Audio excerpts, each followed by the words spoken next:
The windshield wipers slapped back and forth as Mark Tanner rounded the sharp bend, the mountain road slick with runoff. Without warning, a silhouette appeared in his headlights, a lone figure soaked through to the skin standing perilously close to the cliff's edge. Mark's heart thundered as he hit the brakes, tires squealing like a warning siren, and the truck skidded within inches of the drop. He threw it into park, grabbed his flashlight, and sprinted through the downpour. Rain pounded his jacket, but he didn't care. He reached the woman just as she stumbled, her bare feet slipping on the gravel. Mark lunged, catching her elbow, pulling her to solid ground. Lightning cracked overhead, illuminating her haunted eyes, and a single whispered name, Mia. In that instant, Mark knew his ordinary life had spun off course into something extraordinary. If you've ever wondered how one moment can change everything, drop a comment below, hit subscribe, and ring the bell.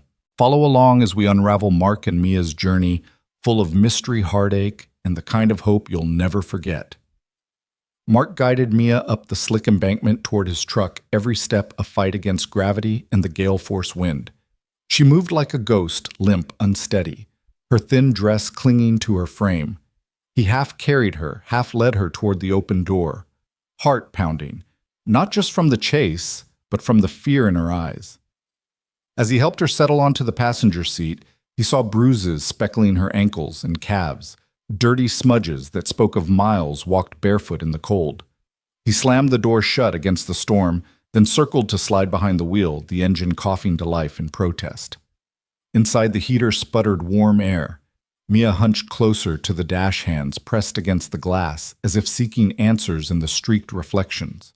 Mark watched her profile, high cheekbones, hollowed cheeks, eyes too large for the face they inhabited. "Hey," he said softly, glancing in the rearview mirror.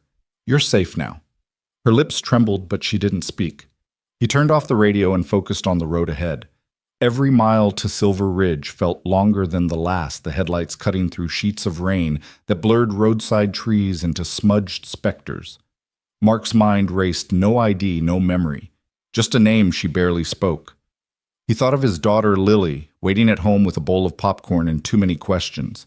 How would she react to a stranger in their living room? But he couldn't leave this woman to fate's mercies, not after the risk she'd taken standing alone on that mountain edge. At the turnoff to his gravel driveway, the porch light blinked on, as if greeting him. The little ranch house looked small and vulnerable under the storm clouds, but to Mark it felt like refuge. He eased the truck close to the porch, killed the engine, and sat for a moment in silence before reaching across to unlatch Mia's seatbelt. "Come on," he said, voice gentle. "Let's get you inside." She rose with an unsteady grace, eyes fixed on where he indicated the door. Inside, dry warmth wrapped around them. Mark fetched a towel from the hall closet, soft, thick-scented faintly of pinewood soap, and draped it over her shoulders. She flinched at first, then let him. He guided her toward the guest room where the bed was neatly made, the quilt faded but clean. A nightstand held a lamp and a copy of To Kill a Mockingbird. He switched the lamp on, bathing the room in a soft glow. "Rest here," he said, closing the door gently. "I'll bring you some dry clothes in a minute." Mia nodded once, her gaze distant, and sank onto the edge of the bed, as if rediscovering how to sit. Downstairs, Lily peeked around the corner, eyes wide behind her blonde waves. "Dad? Who is she?" Mark knelt to meet his daughter's gaze. "She's someone who needs our help," he answered. "Her name's Mia." Lily nodded solemnly, clutching her favorite stuffed rabbit. "Okay." She padded back to her room, and Mark heard the door click softly behind her. Mark stood by the window watching raindrops bead and race down the glass. Every instinct screamed that Mia didn't belong here, or anywhere someone out there was looking for her, and they might not be kind. He turned away from the storm, crossed to the hallway, and tested the guest room door. No sound. He exhaled, acknowledging his own worry. Back in the kitchen, he laid out dry sweatpants and a flannel shirt on the counter. "Here," he said, placing them on a stool. "Change into these if you want." He filled a glass with water and set it beside them. He didn't know when Mia would emerge, but he wanted to give her space and comfort in equal measure. He walked to the living room where his tool belt lay by the couch. Wrenches, screwdrivers, his everyday armor. He realized he'd need those skills soon. A broken heart, a broken mind, both might need fixing. Hours later, Mia found him in the garage staring at the locket he'd discovered in her jacket pocket. He held it in his hand, a delicate silver heart with an engraved, "To Sophie Love, always." Mark's breath caught. Sophie Carlyle, a name he'd heard in news reports and idle barroom conversations, the little girl who vanished from a Billionaire's gala in 2002. He clicked open the locket beneath the magnifying lamp and saw the photograph of a distinguished man at a grand piano eyes that belonged to no stranger. Mia watched him work the locket open. "That's my name," she whispered, voice brittle. "Sophie." He blinked, turning to face her. Her eyes glistened in the dim light. "I'm Sophie Carlyle," she said. "I thought my name was Mia." The pieces snapped together in Mark's mind. The fear, the amnesia, the miles walked in a thin dress, the setting sun. He felt a surge of protectiveness and dread. Sophie Carlson was more than a lost girl. She was a living mystery, wrapped in secrets. He closed the locket gently and faced her. "Rest, Sophie," he said softly, using the name she'd long forgotten. "Tomorrow, we figure out where you came from and who tried to erase you." Sophie nodded and turned away, slipping out of the garage. Mark watched the frail curve of her shoulders as she retreated into the house. The storm outside had not yet broken, but within him a tempest stirred, a determination to help this girl reclaim her past piece by fragile piece. And so began a journey neither of them could have foreseen, spurred by a single act of kindness on a rain-swept mountain road. Mia stirred as the first shafts of sunlight slipped through the kitchen window, illuminating the steam rising from a stack of fluffy pancakes. She blinked against the brightness, feeling the scratch of a soft sweater around her shoulders and the warmth of a ceramic mug cradled in her hands. Her throat was parched, and the knot of anxiety that had kept her awake all night tugged at her chest. She looked down at the plate before her, 3 perfect circles of golden batter butter melting into glossy rivulets and syrup pooled at the edges. For a moment it felt safe, normal, until Lily's small shadow stretched into view. "Good morning," Lily whispered, leaning against the doorframe, her blue eyes wide and curious. A half-eaten bowl of popcorn still sat on the sofa behind her, forgotten. "I made pancakes, Daddy. I remember how you like 'em." She pointed to a second plate with syrup jagged at the edges. "Thanks," Pumpkin Mark said from behind Mia, gently brushing her damp hair away from her face. His voice carried that quiet reassurance that for a moment let Mia forget the question swirling in her mind. She glanced at him, startled to realize he stood so close, apron tied neatly around his waist, spatula in hand. "Here," he said, sliding the second plate toward her daughter before turning his attention back to Mia.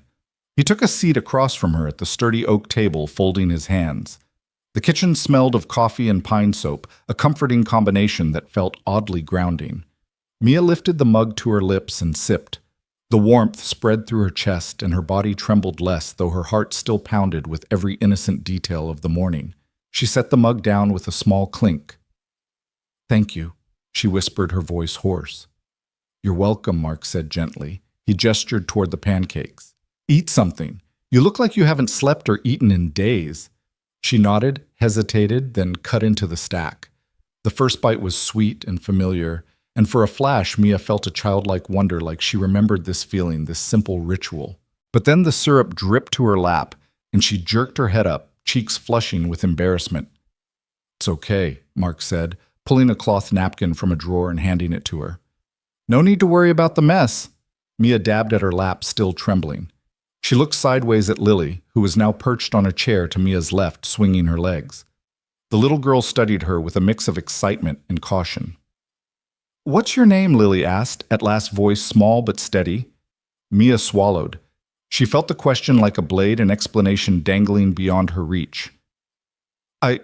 She began searching for any anchor. "Mia?" she finally whispered, as though rehearsing a prayer. "My name is Mia, but I thought," Mark said, his voice quiet but firm. "We'll talk about that in a bit. For now, you're Mia, safe with us." Lily nodded, satisfied. She reached for a pancake and ripped off a bite, humming in approval. Mia managed a small smile at the child's ease, and her shoulders eased just a fraction. After a few bites, Mia set her fork down and exhaled a tremulous breath. She pressed her palms to the table knuckles white. "I don't remember anything," she admitted. "Not where I came from, not how I got here. Just my name." Her voice quavered. "And that locket, you called it Sophie." Mark sat back, fingers steepled. We'll get to that. But first, let's focus on today. No hospitals, no police unless you decide you want that. Right now, I want you to feel safe. We'll take it one step at a time. Mia looked at him, trying to read his expression. He had the kind of face people trusted, a gentle strength in his eyes, a quiet resolve. She felt tears prick at her lids, but swallowed them down. Thank you, she managed again, her voice cracking. Of course, he said softly.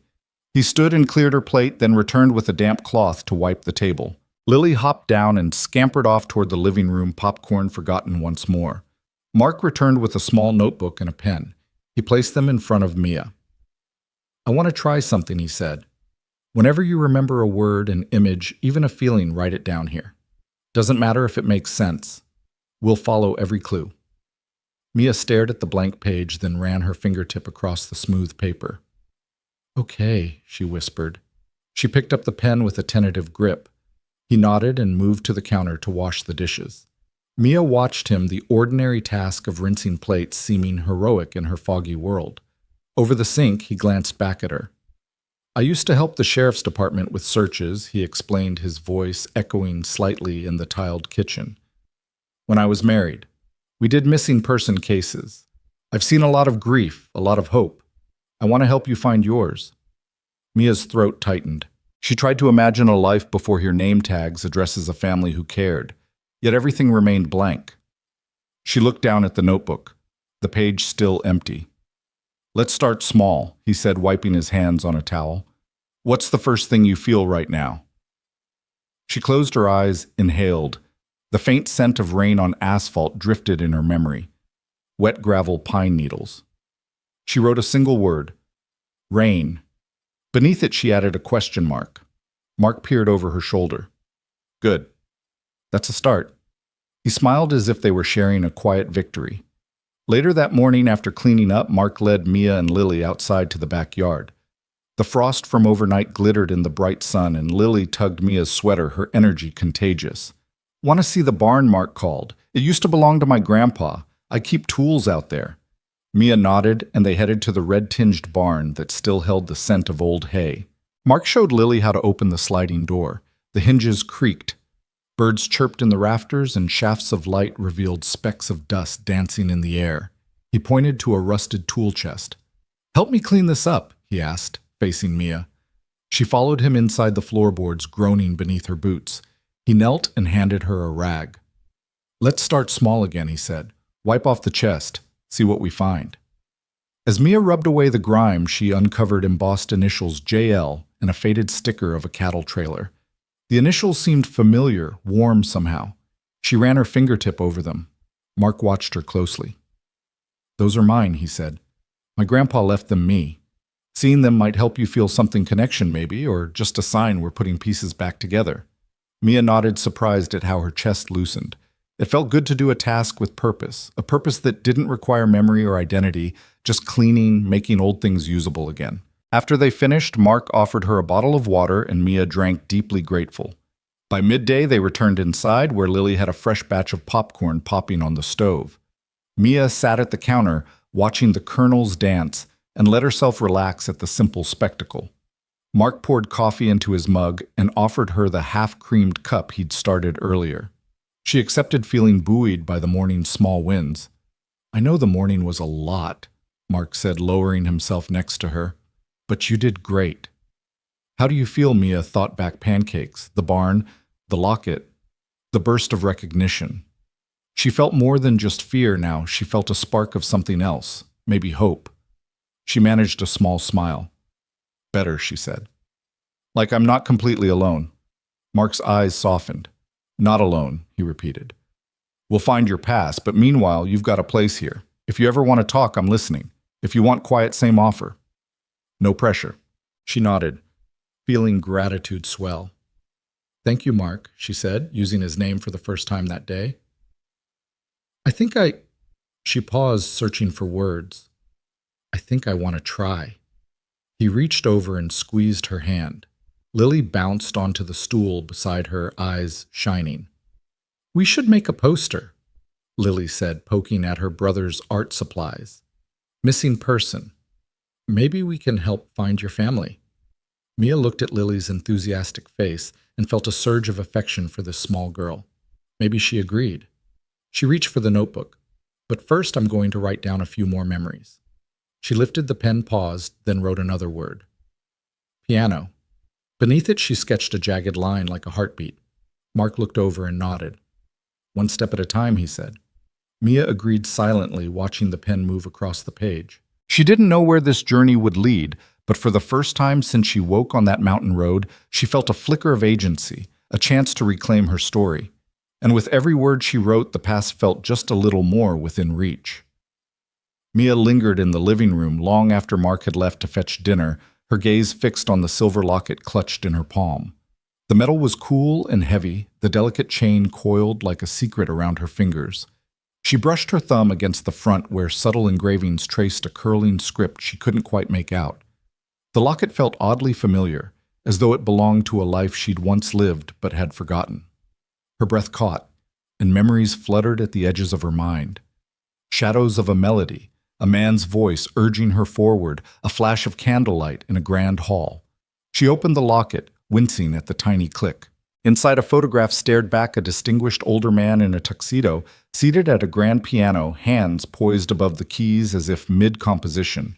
His hair was salt and pepper, and his gaze held something both proud and solemn. Mia's heart hammered. She pressed her fingertip to the glass over his portrait, and a single word echoed in her thoughts, Willamere. The name flickered like a spark too specific to be random, too vivid not to be real. Downstairs, Mark returned carrying a plate of roast chicken and vegetables. He paused when he saw the locket in Mia's hand.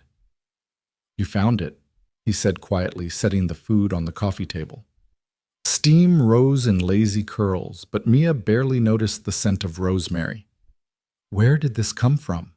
She met his eyes, pale and wide in the lamplight. "Pocket," she whispered. "When I woke up in your truck." She trailed off, uncertainty flickering on her face. Mark nodded and sat beside her, gently taking the locket and examining it under the lamp's glow. "Let's see what we've got," he said, opening his laptop on the table between them. Mia watched as he typed Willamere Carlisle Estate, Colorado into the search bar. He clicked on a result titled Historic Carroll Estate Abandoned, and together they studied a grainy photograph of a sprawling mansion, ivy creeping up its crumbling columns, windows dark and broken. The article beneath it told of Richard Carlisle, a billionaire philanthropist whose only daughter Sophie vanished without a trace in 2002, just days after her 10th birthday gala. The estate had sat vacant ever since, tangled in legal battles and rumors of hauntings. Mia's breath came fast. Sophie Carlisle, she repeated, voice soft as a prayer. That was her name. Mark's jaw clenched. He leaned closer to the screen, scrolling through archived news clippings. Headlines like, "Billionaire's daughter disappears nationwide." "Search for last Carlisle heir, no sign of Sophie. After stormy weekend." He turned to Mia. "Do you think—" "I don't know," Mia said, tears glistening at the corners of her eyes. "But I feel it. I feel like I should know him." She pointed to the photograph in the article, then to the locket's portrait. "That's the same man." Mark closed the laptop gently. "It makes sense," he said, voice low. "If you really are Sophie Carlisle, that would explain everything, why you have no ID, why you remember nothing, why you've been walking barefoot through storms." He swallowed, eyes dark with concern. "But it also means there are people out there looking for you. Or maybe looking to keep you hidden forever." Mia's chest tightened. She pressed the locket to her heart. "What do we do?" she asked. Head bowed. Mark took her hand in his. "We'll figure it out. Tomorrow we'll start by calling my friend David Lorne. He's an attorney who specializes in family law and trusts. He might know the estate's status, who's in charge, what loopholes we can use." He paused, choosing his words. "Tonight, let's just rest. You've been through a lot." She nodded, trusting him enough to let the tension ease from her shoulders. "Thank you," she said, voice wavering, "for believing me." He squeezed her hand. "Always."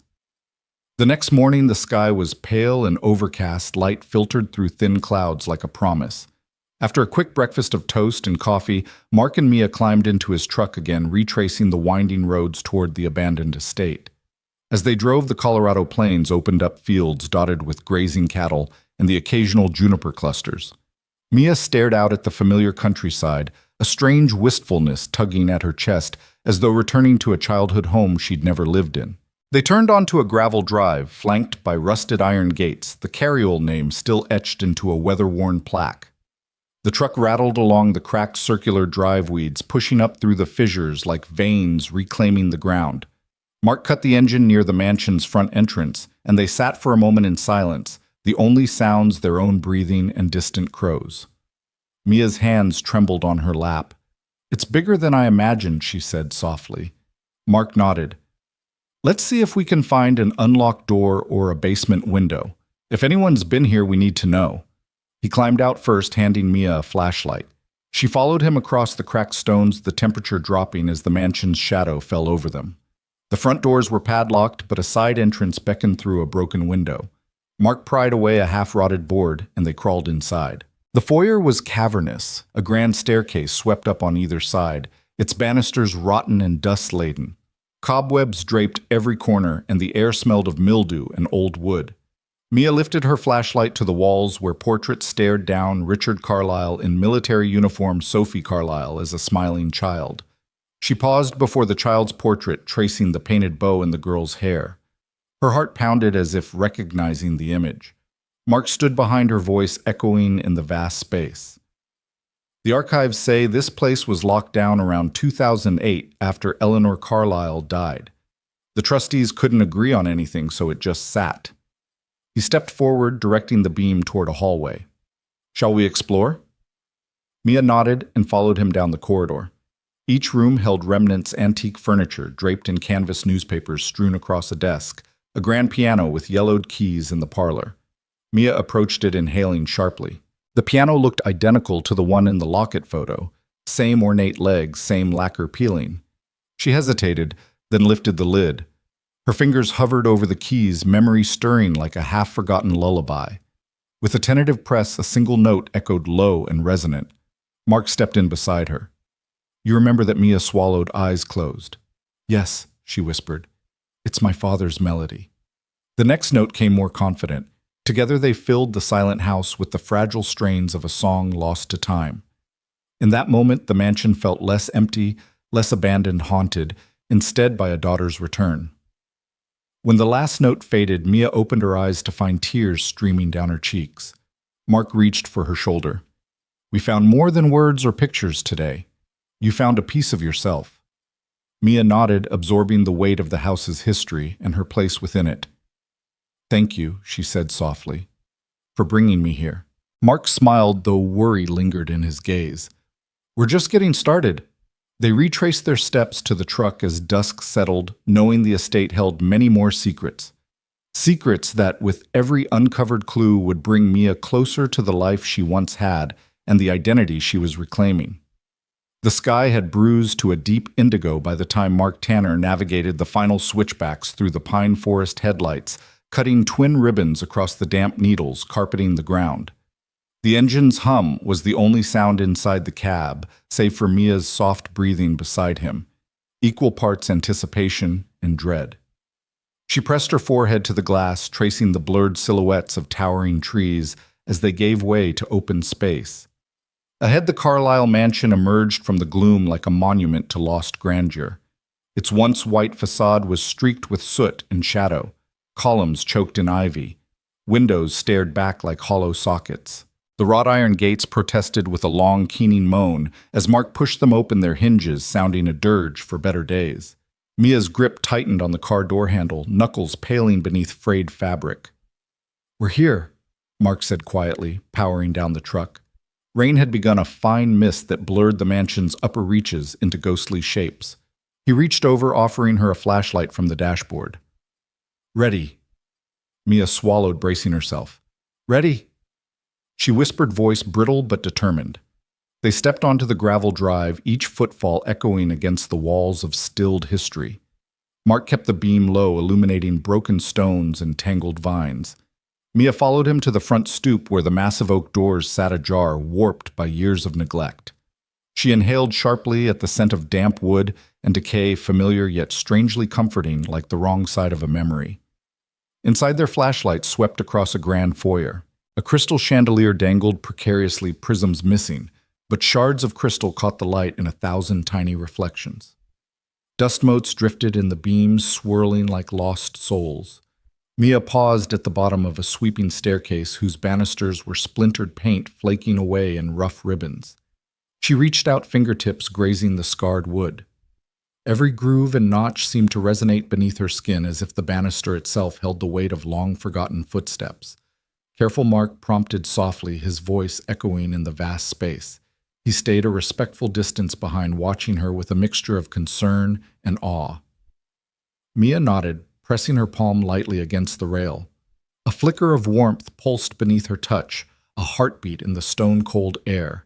She closed her eyes, and for a brief moment she could feel herself ascending those stairs. Small hands slipping into her father's, echoes of laughter, in sunlight of music drifting through open windows. Her breath hitched. Mark placed a gentle hand on her arm. "You okay?" She opened her eyes, voice tight. "Yes," she said, though the single word sounded like a question. She glanced upward, the winding staircase looming above like a promise and a challenge. "Let's go." Step by tentative step, they climbed. Mia led Mark, following each board groaning its own obituary.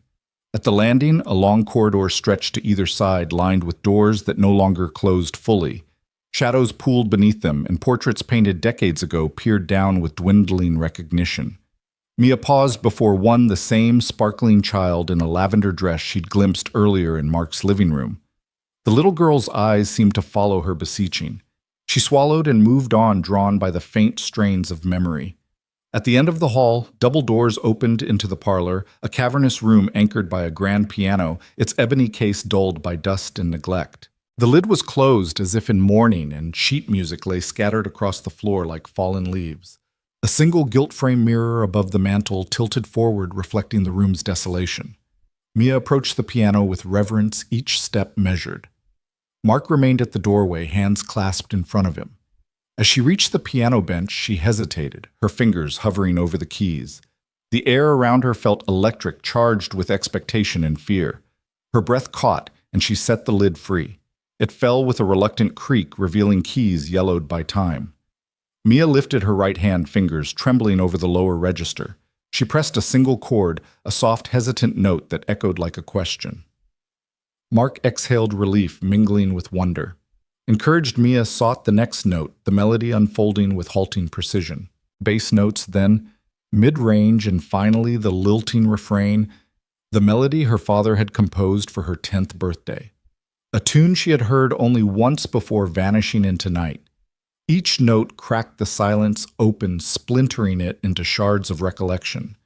Images rippled through her mind, candles flickering on a birthday cake, white roses drifting on a marble fountain, her father's arms encircling her, and the grand foyer music swirling as guests danced beneath strings of lights. Mia's eyes filled with tears. She pressed on the tune, transforming from tentative to confident, her hands finding each key as if drawn by an invisible thread. The piano's voice soared, filling the parlor with echoes of a life she'd thought lost forever. Mark rose and moved to stand beside her, placing a steady hand on her shoulder. He closed his eyes, letting the music wash over him. For a moment, the mansion felt less like a tomb and more like a home awakening from a long slumber. As the final note faded into the rafters, Mia's hands lingered on the keys, soul raw and exposed. Silence settled heavy, but not empty. Mia looked up at Mark, her chest heaving. "That was him," she whispered. "My father." Mark nodded, voice thick. "I heard it. Beautiful." He studied her face in the dim glow. "Does it feel real?" She swallowed, blinking back tears. "Yes," she breathed. "And wrong. It hurts and it heals all at once." Mark knelt to meet her gaze. "It means you're remembering. Every note is a piece of your past coming back." Mia's lower lip trembled. She nodded, hands clasping the edge of the bench. "I want to remember more." Her voice grew stronger. "I need to know what happened here that night." Mark rose, slipping his arm around her shoulders. "We will," he promised. "But you don't have to face it all at once." He guided her from the bench, and they moved together away from the piano, stepping across the worn rug toward the doorway. Mia paused, looking back at the instrument as though saying goodbye for now. The grand parlor seemed to exhale its secrets stirred but not yet revealed. Outside, the wind whipped through the broken windows, carrying the scent of pine and rain. Mark led Mia down the corridor and back onto the creaking staircase. She met each step with newfound purpose, strides steadier than before. At the bottom, Mark held the flashlight while Mia walked to the front doors and pushed them open. A cold rush of mist greeted them, but Mia inhaled deeply, eyes bright.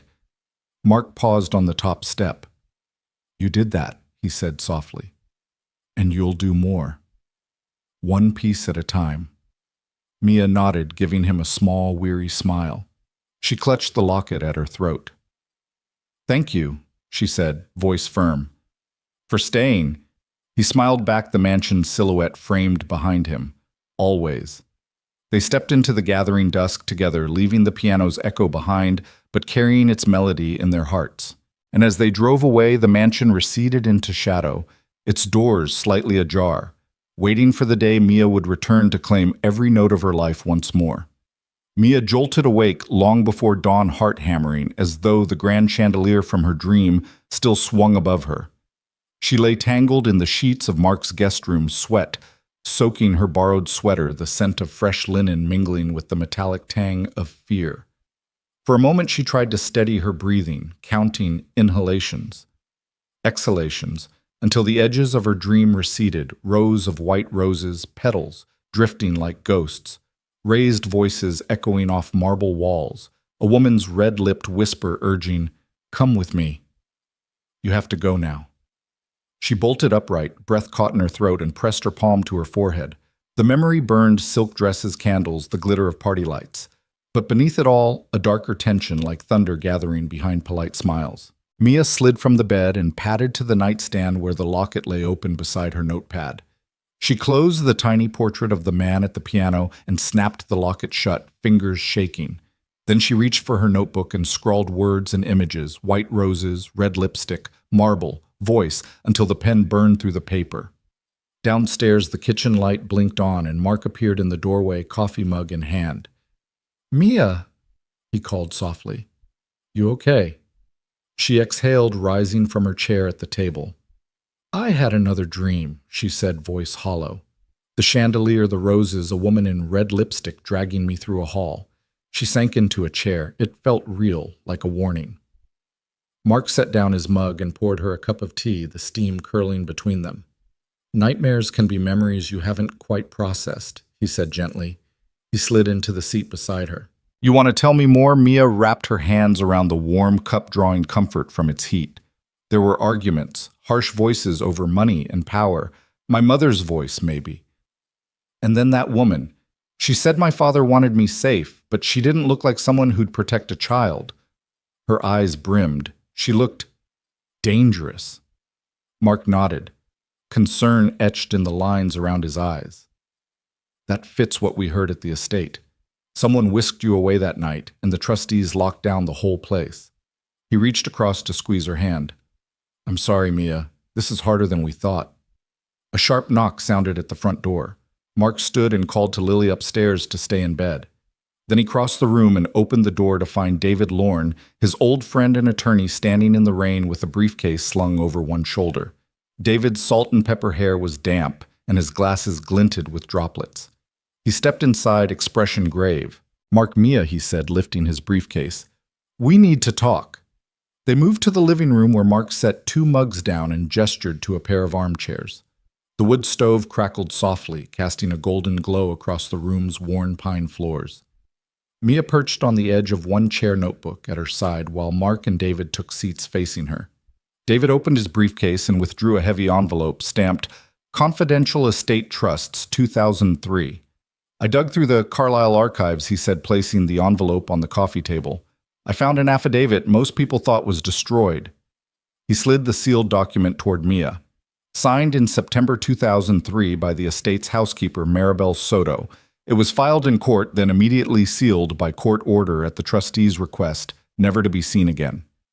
Mia's hand trembled as she reached for the envelope. "What does it say?" she whispered. David unfolded the pages and began to read aloud. On the night of June 16th, 2002, I witnessed 10-year-old Sophie Carlyle being escorted from the estate by a woman unknown to me. The woman's lips were painted bright red, and she held the child's hand firmly guiding her past the front entrance to a waiting vehicle. I implore the court to consider this testimony in the ongoing search for Sophie Carlyle. He paused, eyes on Mia. That was buried so deep no one ever heard it until now. Mia pressed her free hand to her mouth, tears streaming down her cheeks. They buried it, she said, voice cracking. They hid the only proof I ever existed in that house. She closed her eyes, reliving her nightmares, the crush of whispered orders, the glittering hall, the red lipstick. Betrayal isn't even strong enough, she breathed. Mark leaned forward. Whoever did this had power more than just money. They had the law on their side. He looked to David. What can we do? David ran a hand through his thinning hair. We can unseal this affidavit, challenge the trustees' suppression, expose their cover-up. It's evidence of abduction of trustees abusing their authority to hide a child's disappearance.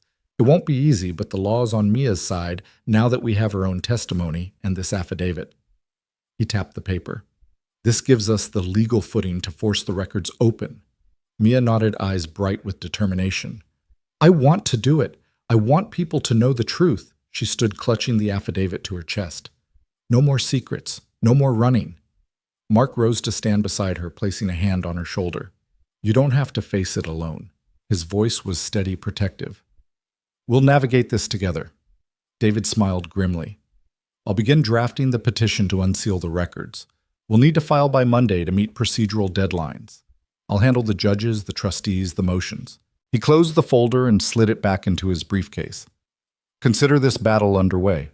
Mia took a shaky breath. Thank you, David. Thank you, Mark.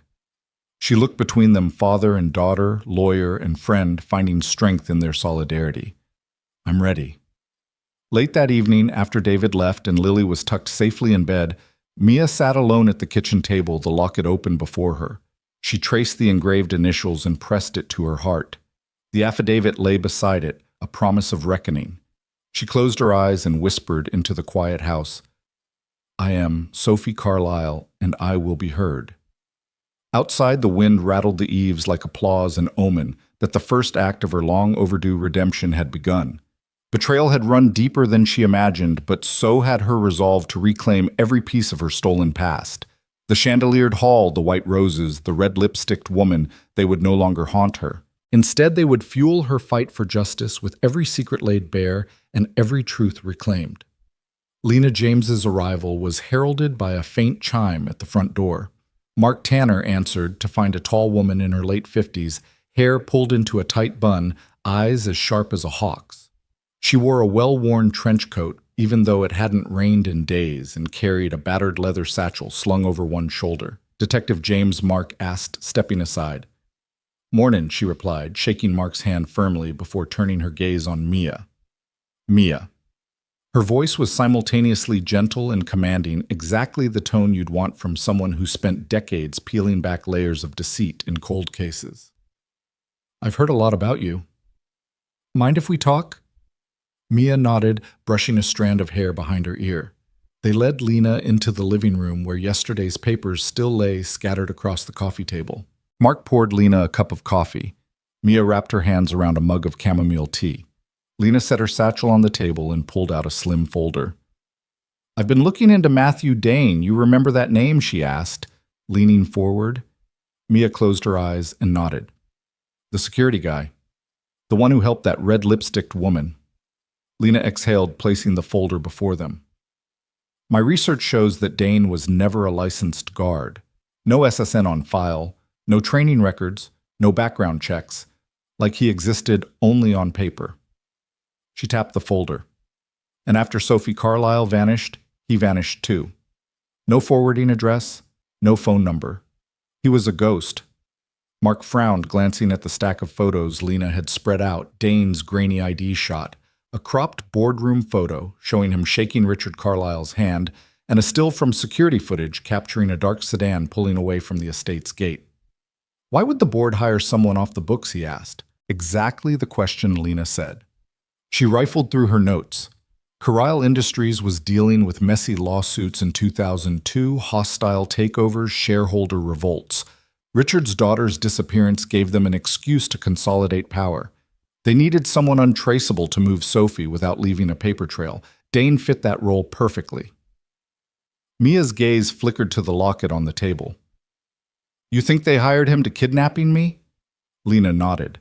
Kidnapping, or protective custody, as they might euphemize it. Keep the heir safe from external threats, real or imagined. That's corporate doublespeak. Mark clenched his jaw. And then bury the affidavit Maribel Soto filed. Silence any potential whistleblowers. "That's standard procedure for corporate boards protecting their assets," Lena said flatly. "But it's illegal. You can't abduct a child and hide the evidence." She flipped to a new page. Here's where Dane disappears. His last known address was a P.O. box in Denver. No street address. But courtesy of an old contact in the postal inspectors, I got his forwarding request postmarked 2 weeks after Sophie's disappearance. It forwarded to a remote cabin near Aspen. Mia leaned forward, stunned. "So he took me there," likely Lena confirmed. And whoever was controlling Dane made sure he shut down any trace of that forwarding. No one checked those inspector logs for years because no one thought to. That forwarding was the only lead. Mark ran a hand through his hair. "So if we can find that cabin," Lena cut in. "It's in a national forest, plus the Forest Service records show the lease expired in 2004. Whoever it was left nothing behind but scattered trash and faint footprints. I staked it out last week. No sign of Dane himself, but I found a torn piece of his security badge in the trash." Mia's hand went to her mouth. "A badge from Carlyle Industries." Lena nodded, pulling out a small evidence bag with the fragment inside. Stamped with the Carlyle crest. "It proves Dane was officially linked to them at the time of your disappearance." Mia bit her lip. "So those trustees, I assume Evelyn Graves and the rest, knew exactly who he was, and they used him to hide me?" Lena leaned back, folding her arms. "Yes. And once you were out of sight, they used their legal clout to bury Maribel's affidavit and any police reports. They silenced the housekeeper and anyone else with first-hand knowledge." "How do we bring this into court?" Mark asked, voice taut. "We'll need to unseal those records officially," Lena said. "David Lorne will draft the motion. But we also need to find someone who saw Dane in action. Neighbors, Forest Service workers, anyone near that cabin. Their testimonies can corroborate Maribel's statement and connect Dane directly to the board's orders." Mia closed her eyes, the weight of betrayal settling in her chest. "And what about my father? Did he know? Was he complicit?" Lena's eyes softened. "From what I've seen, Victor Carlyle wanted to protect you." The board twisted his fear into a power grab. He was outmaneuvered by the very people he trusted. That doesn't clear him, but it does mean there's more nuance here. Mia exhaled, mind racing through memories of her father's gentle hands at the piano, the warmth in his eyes. She took a shaky breath. "I need to find that cabin. I need to know if what I dreamed is real." Mark stood. "We'll go first thing in the morning. We'll get Dane's cabin on record, gather any evidence left behind. You won't have to face it alone." Lena rose as well, dusting off her coat. "I'll coordinate with the Forest Service for a permit. We'll need to document everything: photos, soil samples, footprints. If Dane was cleaning up, he might have overlooked something: fabric fibers, a partial imprint in the mud. It all adds up." Mia nodded, steeling herself. "I want the truth, no matter how painful." Late that night, Mia lay in Mark's guest room, the locket open beside her. She stared at the portrait inside the man at the piano and let the day's revelation settle. Betrayal ran deeper than she ever imagined, but so did her resolve. She traced the engraving on the locket's back to "Sophie Love Always" and whispered, "Thank you, Dad." Downstairs, Mark and Lena huddled over maps and permits, their hushed voices carrying a shared urgency. Forest boundaries, cabin coordinates, possible witnesses, they plotted the next day's expedition with meticulous care. Outside wind rustled the pine needles and the moon peeked from behind clouds.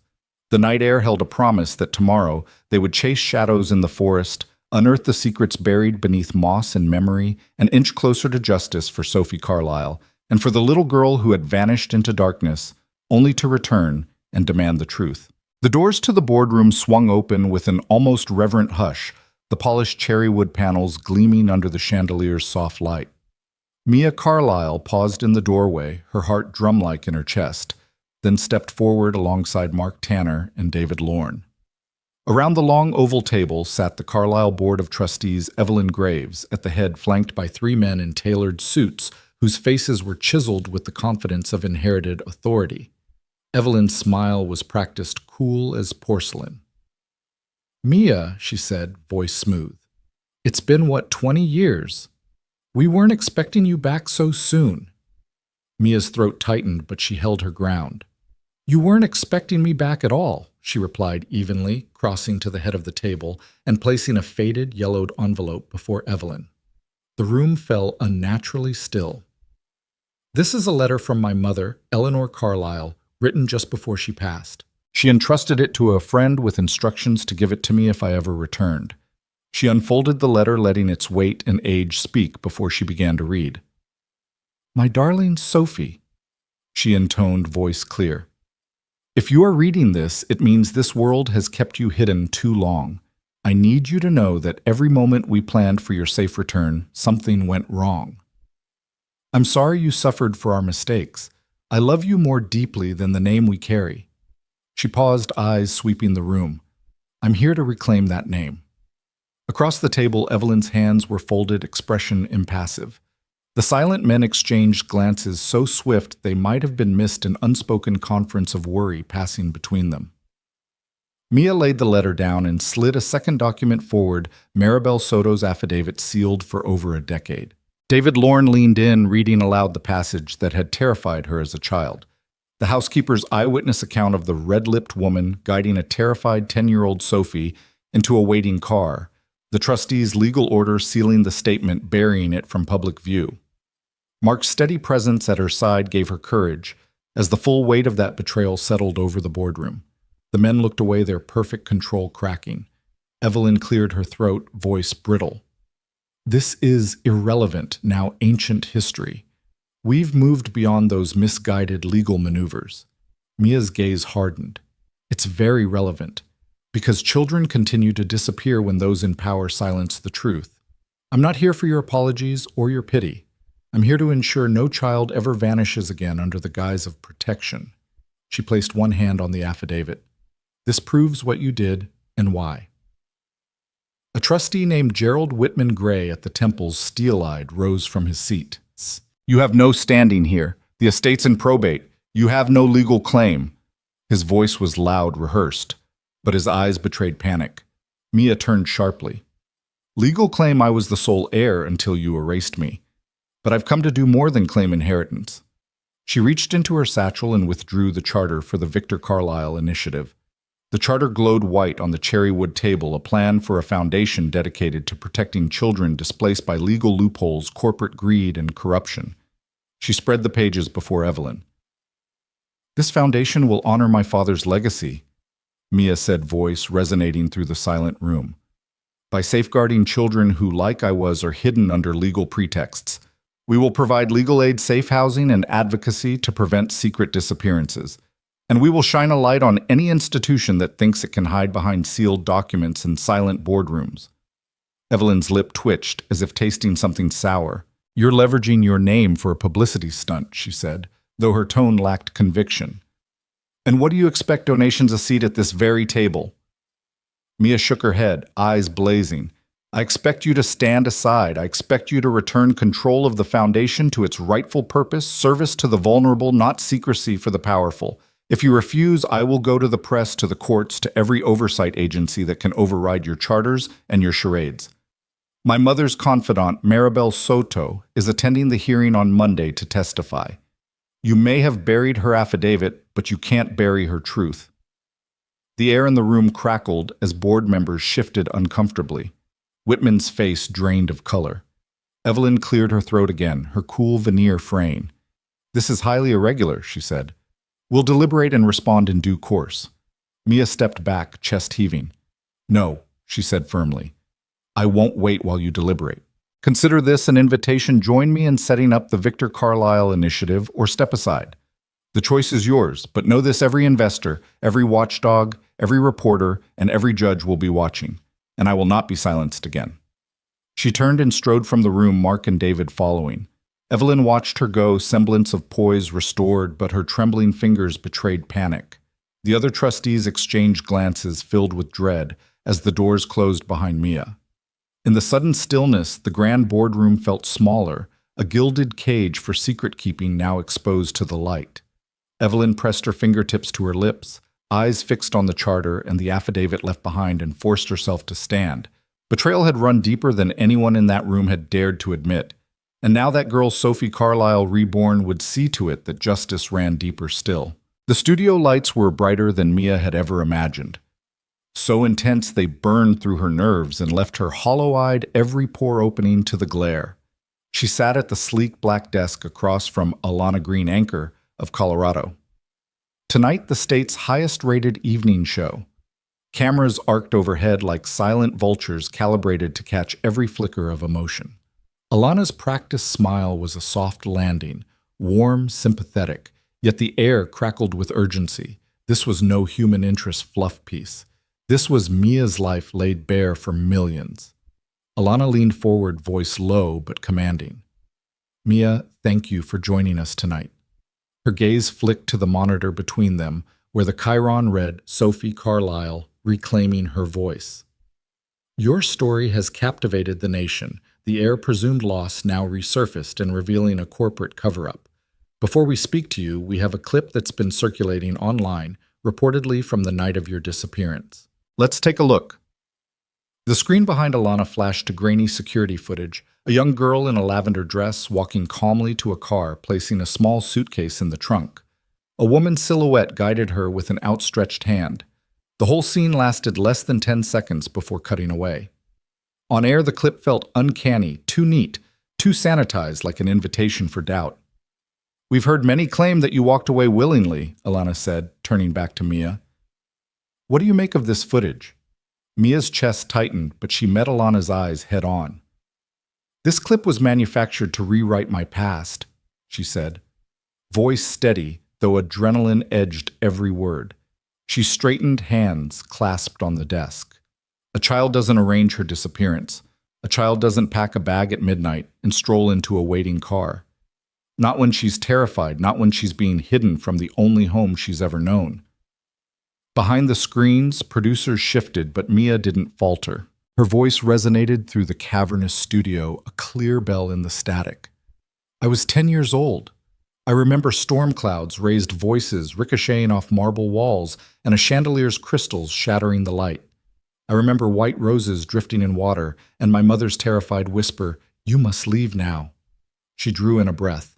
"I wasn't arranged anywhere. I was taken, sequestered for the benefit of corporate greed and boardroom politics." Alana nodded, gesture gentle. "You've also released new documents tonight," she reminded. "Affidavits from Maribel Soto and your mother's letter. Can you tell us why you chose to go public now?" Mia reached into her coat pocket and withdrew a sealed letter. "This is my mother's confession, written days before she died. And this," she lifted Maribel's affidavit, "is the first-hand testimony of the housekeeper who saw me being led away by the woman in red lipstick. For 20 years, these truths were buried by the very people entrusted to protect me." Her gaze roamed the audience cameras as if challenging each viewer. "I went public because silence was never an option. My disappearance and my erasure were intentional. The trustees of Carril Industries manipulated the law to conceal a child's suffering." A murmur rippled through the control room as producers exchanged glances.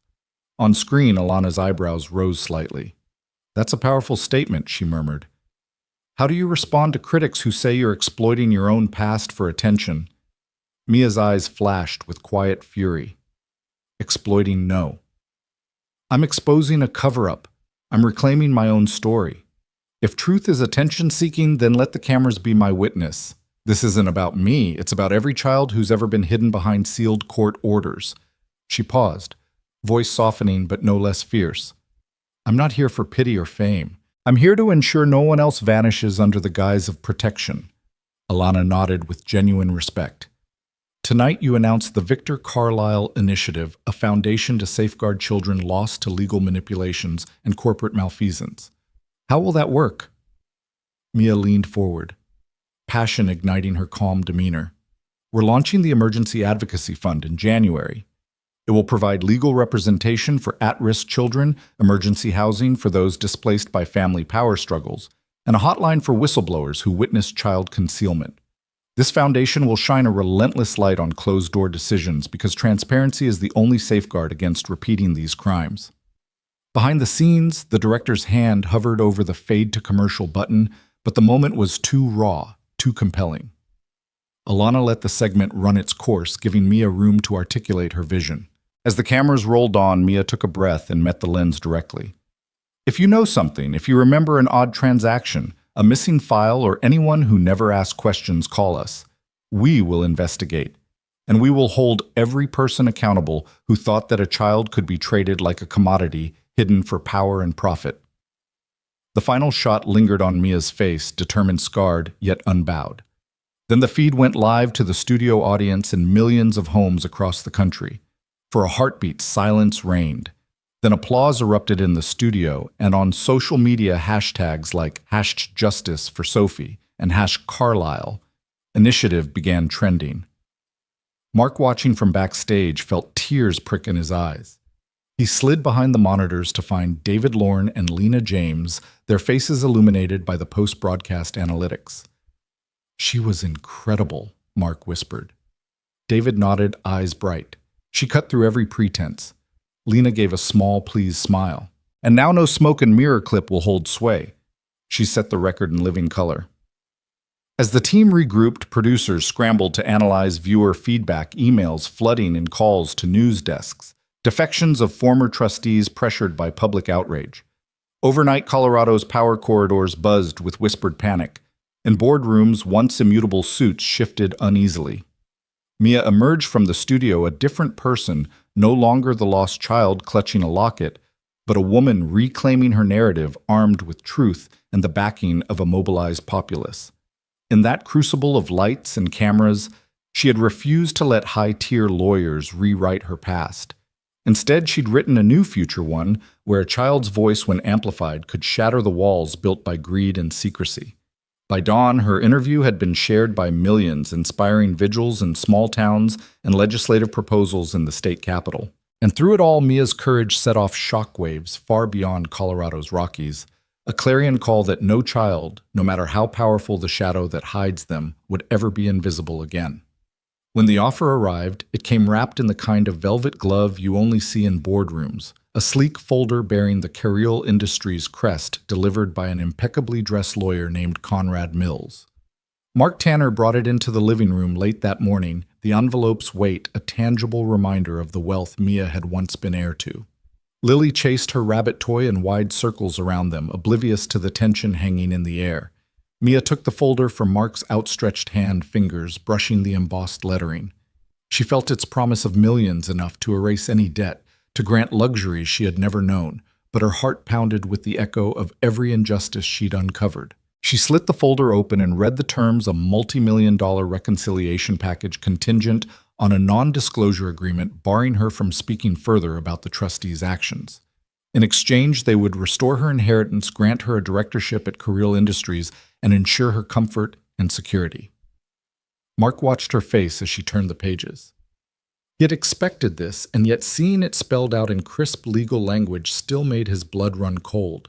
He caught Lily's eye, her daughter's curious gaze asking silently, "Will this change everything again?" Mia set the folder down and closed her eyes. She thought of the nights she'd lain awake, heartbeat echoing in the dark, piecing together her stolen past. The tears she had shed over the affidavit's finality, the survivors she had learned to champion. She thought of the child she had been 10 years old, hidden, silenced, and the woman she had become, resolute, unbroken. Finally, she opened her eyes and reached for Mark's hand. "I can't sign this," she said, voice calm but firm. "It lets them pay to bury my voice again." Conrad Mills, waiting politely at the threshold, cleared his throat. "Ms. Tanner, your father's board sincerely hopes you will reconsider. This is a generous offer, one that honors the Carlisle legacy." Mia stood, meeting his practiced smile with steel in her gaze. "My name is Tanner now, and I serve a different legacy." She turned away, lifting Lily into her arms. The child wrapped her tiny arms around Mia's neck, and Mia pressed a kiss to her hair. We've got our own path to walk." Conrad's smile faltered and he retreated with a nod. Mark closed the door behind him, the final click sounding like a door shutting on the past.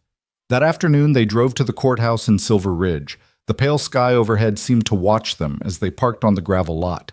Mark walked Mia and Lily inside the old building's columns, echoing the weight of new beginnings. They approached the clerk's window, and Mia signed the papers, the legal declaration relinquishing Carlisle and adopting Tanner as her surname. The document clerk smiled warmly. "Welcome to the Tanner family, Ms. Tanner." Outside, Mia cradled the certificate in her hand and exhaled a long breath. Lily chattered excitedly about how cool it was to have the same last name as her dad. Mark ruffled Mia's hair, pride shining in his eyes. "Perfect," he said. "Now we build something new." Within days, Mia filed the charter for the Sophie Carlisle Foundation, though the board members who had once conspired against her would never again call her by her birth name.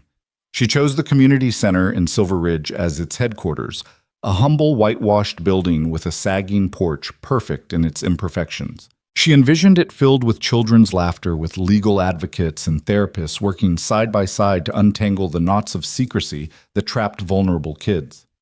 The foundation's launch day dawned bright and clear, the April sky washed in pastel blues. Mark helped Mia hang the foundation's banner across the porch. Sophie Carlisle Foundation Advocacy for Hidden Children. Neighbors arrived with casseroles and homemade signs, founders from the local nonprofit coalition, even Maribel Soto, the former housekeeper who had driven down from Boulder to bear witness. Lily stood on a milk crate with her own hand-lettered sign, "Welcome Home." Mia Tanner. Mia stepped to the microphone set on the porch rail, heart fluttering like a bird freed. The crowd fell silent as she began. She spoke of children erased by corporate power plays, of sealed affidavits and boardroom betrayals. But she also spoke of hope of the community that sheltered her, of the family she chose, and of the promise that no child would be lost in legal loopholes again. Mark and Lily stood a few feet behind her, faces alight with love. Tears glistened on neighbors' cheeks as Mia ended her remarks with a vow: "We will listen, we will fight, and we will bring every hidden child home." Applause rippled through the gathering, warm, heartfelt, undulating like a wave. Neighbors clapped Lily on the head and hugged Mark, many whispering their gratitude for Mia's bravery. As the crowd dispersed into potluck lines and laughter, Mia stayed on the porch for a moment, letting the moment wash over her. The old community center reborn her chosen surname in legal hands, her foundation destined to give voice to the voiceless. Later, as the sun dipped behind the Rockies in a flourish of gold and purple, Mia, Mark, and Lily sat on the porch steps sharing cold lemonade and leftover brownies. Lily leaned her head against Mia's shoulder, legs curled beneath her. Mark wrapped an arm around them both, feeling the gentle weight of family. Real family. Mia closed her eyes, savoring the quiet, the absence of corporate threats, the freedom of her new name, and she realized that resilience was not just surviving. It was choosing to bloom in the face of every storm. In the distance, the town's lights blinked on one by one, tiny constellations of home. Mia looked at Mark and he squeezed her hand. "We did it," he said softly. She nodded, voice thick with gratitude. "We did." And as dusk settled into night, the three of them watched the world they'd helped reshape, a world where children would no longer be hidden and where their own story would stand as proof that even the deepest betrayals could be overcome by the most determined hearts. Sunlight spilled across the rolling fields as Mia stepped out of the converted community center, a stack of storybooks tucked under her arm. The hum of activity drifted on the morning air, children's laughter, the scrape of saw blades from Mark's woodworking shop, and the gentle thrum of pumps in the garden beds freshly planted by the foundation's grant recipients. It had been only weeks since the Sophie Carlisle Foundation opened its doors, but the transformation felt profound, like watching a scar heal into strong living tissue. She paused at the edge of the gravel path, breathing in the scent of new pine behind the barn. Its weathered timbers now gleamed under a fresh coat of stain, each plank aligned and sturdy. Mark and a handful of volunteers were installing hinged doors on the loft, soon to be the site of summer dances and harvest dinners. Mia smiled at the sight, remembering the day she first crawled through that barn's broken window, unsure if she belonged anywhere. Now it stood as a symbol of rebuilding, echoing their shared journey. Behind her, Lily came bounding down the path, bare feet splashing through dew on the grass. "Mom!" "Look!" she cried, holding aloft a wooden birdhouse painted with bright swirls. "The grant paid for this, right?" She beamed, pointing to the foundation's logo stenciled on the side. Mia knelt to hug her daughter. Exactly, she said, brushing a strand of hair from Lily's forehead. "This is for the Silver Ridge Youth Garden, your project to feed families through the summer. You did that." Lily threw her arms around Mia's waist. "I did." She giggled. "And Mr. Tanner helped me build it." Mark emerged from the open workshop doorway, his jeans dusted with sawdust, a chisel in hand. A broad smile split his face as he reached the pair. "You two making a morning of it?" he called, voice warm. Mia rose, lifting Lily to her hip. "We just came to see the progress," she said. "It looks amazing." He nodded proudly. "We're on schedule. The loft doors go up today, and next week I'll host the first woodworking class for teens using foundation funds. You'll show up, right?" "Wouldn't miss it," Mia promised. She glanced at her watch. "But first I have storytelling in half an hour. You know where to find me." She stood and brushed off her skirt, catching sight of a cluster of youths filing into the community hall, clipboards and pencils ready. Mark leaned against the workshop frame, watching her go. He caught Lily's hand and gave it a gentle squeeze. "Your mom's something, isn't she?" Lily grinned up at him. "She is. I'm proud of her." Mark's eyes softened. "Me too, kiddo." He ruffled her hair, then gave an encouraging nod toward the barn. "Want to help me hang the last hinges?" Lily's eyes lit up. "Yes." Mia slipped inside the community center, where rows of folding chairs faced a small stage.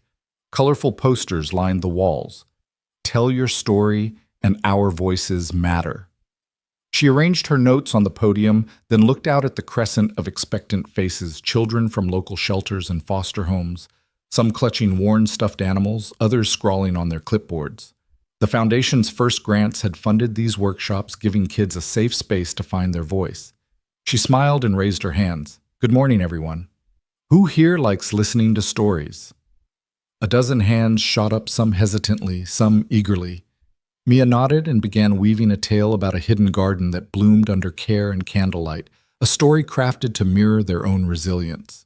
As she spoke, the children leaned forward, eyes bright pencils flying across paper as they sketched scenes inspired by her words. An hour later, Mia gathered their drawings and read a few aloud, celebrating each child's creativity. Applause broke out, shy at first, then wholehearted. A boy with tangled curls approached her afterward, lifting his picture of a phoenix rising from ash. "I drew this," he said softly, "because sometimes I feel like nothing can grow anymore." Mia knelt beside him and placed a hand on his shoulder. "But you see how things can grow even from tough places," she said, voice gentle. "That's why we're here to help those sparks become full flames." Across town at the back of the barn, Mark and Lily hammered the final hinge into place. He tested the door's swing, and it closed with a firm click, sealing against the afternoon breeze. "Beautiful work, Lil," he said, wiping sweat from his brow. "Ready to build the next thing?" Lily nodded vigorously. "Let's do it." They loaded their tools into the truck and Mark pointed to the horizon. "There's a group of kids coming here next week to build benches for the courtyard. Think you can help me show them how?" "Of course," Lily exclaimed. As they headed back, Mark's phone buzzed a text from David Lorne, confirming the Foundation's first grant checks had cleared and would be distributed to Silver Ridge's youth programs by week's end. He shared the news with Mia when she returned to the barn, where he found her wiping a layer of dust from a freshly sanded chair. "That's us," he said, handing her the phone. "First grants are live." Mia read the text, her eyes shining. She folded the chair's backrest into place and hugged Mark around the waist. "Look at what we've built together." He wrapped his arm around her and gestured toward the field where Lily chased a stray dog with a group of neighborhood kids. "This is family," he said, "not by blood but by choice." Mia rested her head against his shoulder, breathing in the warm scent of fresh wood and wildflowers. By trust and second chances, she agreed. They stood in companionable silence, watching the swing of children's laughter and the sway of long grass in the breeze. The barn's timbers stood firm behind them, the workshop hummed with purpose, and the foundation's work brought life to the old community center. In that moment, every nail driven, every seed planted, every word spoken felt like healing proof that rescue could grow into extraordinary family and that a single act of kindness could blossom into a legacy of hope. The sky above the barn had shifted from rose to lavender, a soft haze framing the silhouette of the wraparound porch like a painted dream. Mia Carlisle Tanner and Mark Tanner stepped out together, shoes left behind on the threshold so they might feel the cool cedar beneath their feet. Lanterns handcrafted by Mark's students in his woodworking classes hung from the porch beams, their soft glow mingling with the first fireflies, tiny lantern bears drifting in the warm evening air. Mia paused at the top step, fingertips trailing along the smooth rail that only weeks ago had been pitted and splintered. Now it gleamed as solid as the life she had rebuilt. Mark came to stand beside her, leaving enough space for her to lean in, and she did, nestling her head against his shoulder. The breeze stirred her hair and brought the faint scent of honeysuckle from the garden beds below, where Lily had planted the season's first blooms under her mother's guidance. "We did this," Mia murmured, voice soft against the twilight. "I can't believe it." Mark's arm curved around her hand, resting on the small of her back. "I can," he said, lips brushing the side of her head. "Every nail, every seed, every story told. It's all here." Mia closed her eyes, letting the words wash over her like a healing balm.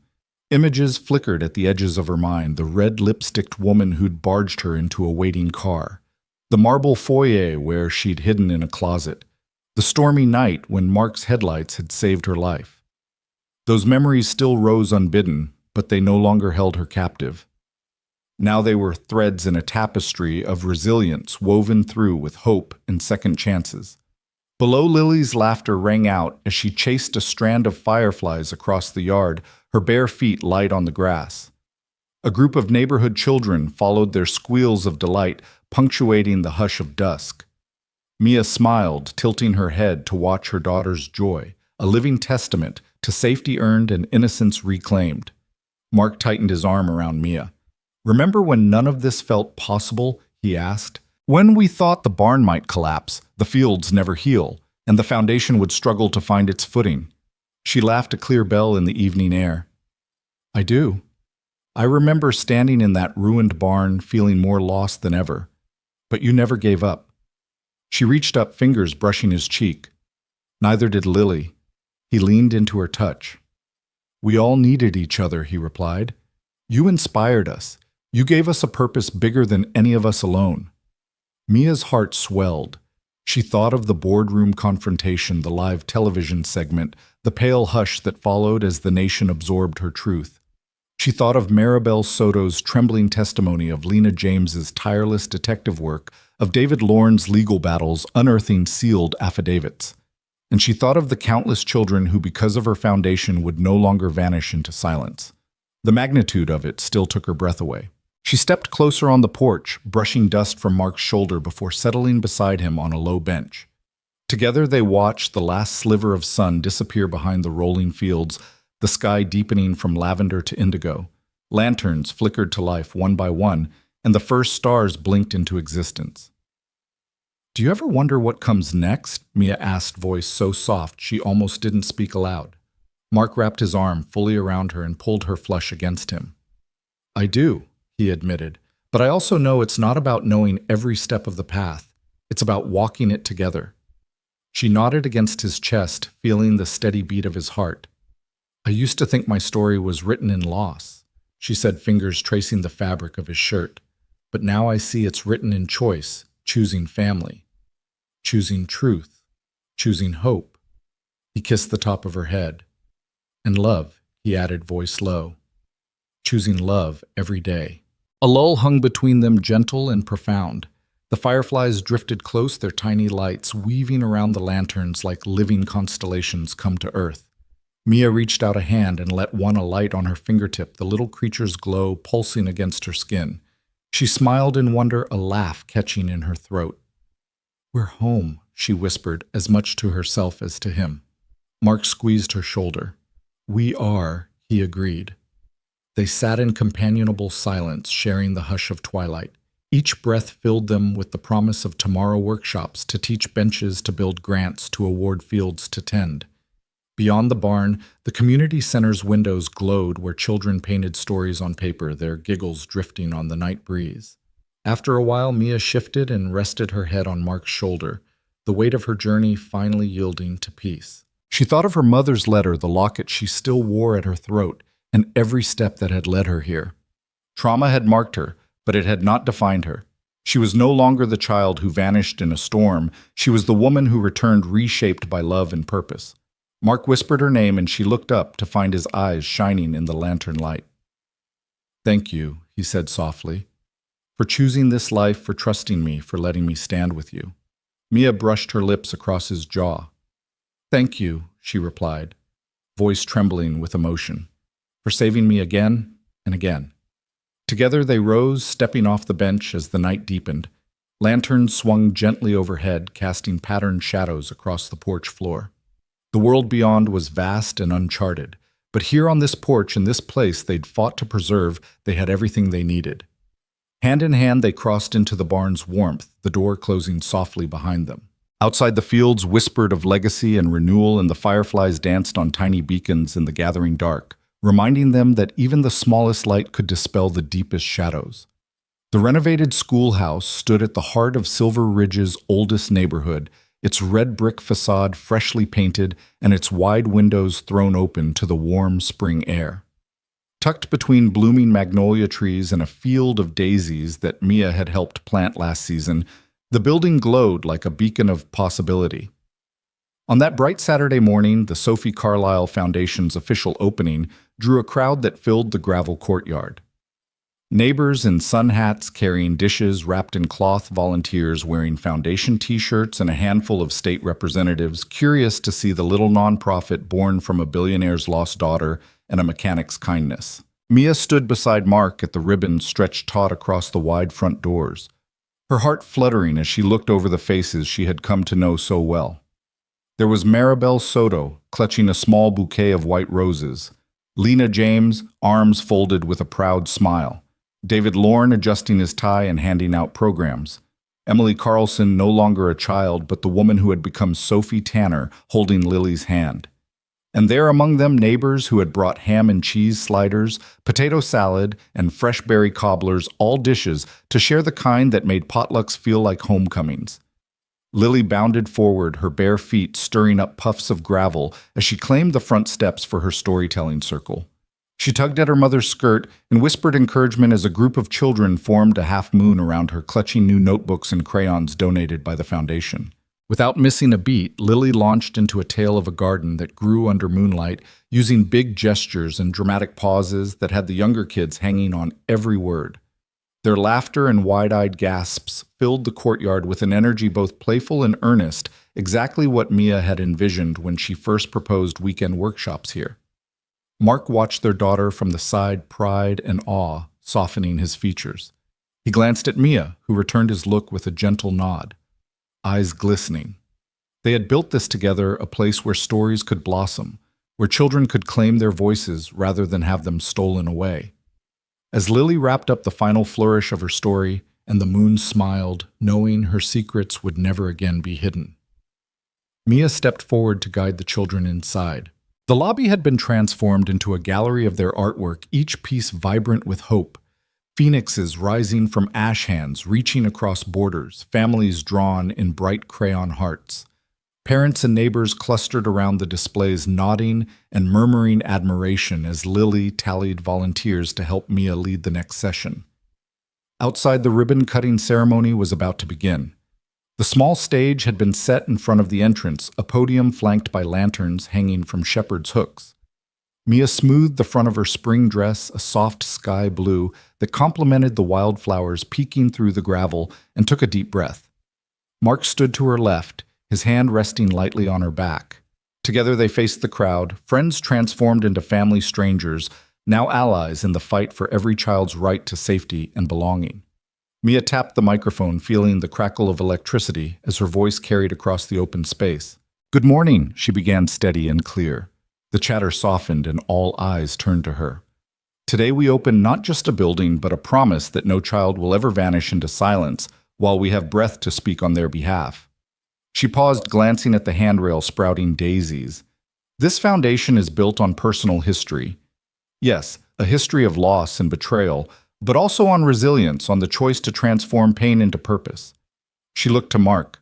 I would not have arrived here without the man beside me, my husband in heart, my partner in every sense. His kindness saved me once, and now we save each other every day. Mark smiled and tipped an imaginary hat, eliciting laughter and applause. Mia returned her gaze to the ribbon. So it gives me great honor to cut this ribbon, officially opening the Sophie Carlyle Foundation's new home. May it stand as a refuge for those who have lost their way and a launch pad for those finding theirs. With that, she snipped the ribbon with ceremonial scissors decorated with blue ribbons. The red fabric fell away and a burst of applause swept through the courtyard. Music rose as volunteers escorted guests inside for tours. The library turned reading nook, the multi-purpose room outfitted with cozy beanbags and storytelling circles, and the back room equipped for counseling sessions and legal clinics. Mia and Mark walked hand in hand through the open doors, watching neighbors stream past them. They paused in the main hall now, bright with sunlight and fresh paint. A plaque on the wall bore the foundation's name and mission statement, empowering voices, protecting futures. Mia placed her hand on the polished wood, savoring the solidity of her journey, how a girl once erased found her way back and built a haven out of heartbreak. Lily tugged at Mia's skirt again, pulling her toward a cluster of kids gathered around storyboards. "Mom, look!" "Jason drew me as a firefly," Lily exclaimed, pointing to a crayon sketch of her flitting through a field. Mia knelt beside them, ruffling Lily's hair. "That's wonderful," she said, greeting each child by name and marveling at their creativity. "Does that firefly have a story?" The children chattered eagerly, and Mia listened, realizing how far she had come from voiceless child to guide, from scared sleeper to advocate, from hidden heiress to community leader. The foundation's first grants had already funded garden projects, after-school programs, and emergency housing for kids at risk of being lost to bureaucracy. Each success felt like a seed taking root. Later, the potluck dishes emerged under the neon glow of string lights. Plates of mashed potatoes, grilled vegetables, and homemade pies lined long tables. Friends and neighbors found seats on picnic blankets and folding chairs, passing platters and sharing stories. Mia and Mark navigated the gathering, plates in hand, greeting familiar faces and hearing tales of impact. A foster child given legal aid, a runaway reunited with her family, a teen finding purpose in Mark's workshop. Each testimony wove together into a tapestry of hope. As the sun sank low, its final rays painted the fields in gold. Mia and Mark drifted outside, watching the lanterns glow again on the barn porch. Fireflies emerged in clouds, dancing between the poles and bobbing above the grassy knoll. Lily chased them with a jar in hand, laughter trailing like a ribbon. The air smelled of honeysuckle and fresh wood, two scents she would forever associate with renewal. Mia slipped her hand into Mark's and rested her head on his shoulder. "I used to dread Saturdays," she said softly. "I thought they'd mean nothing but distance from everything I lost." He squeezed her hand. "Now they mean home." She exhaled a long, contented breath that carried away the last vestiges of fear. "My past was never a cage," she whispered, "but a launch pad." Mark tilted her chin up, eyes reflecting the firefly light. "And we're just getting started." Together they watched their community celebrate under the emerging stars, a testament to the power of one act of kindness blossoming into countless lives saved. In that ordinary Saturday made extraordinary by love and courage, Mia realized that every new dawn held the promise of another chapter, one she would write with open eyes and a heart unbound.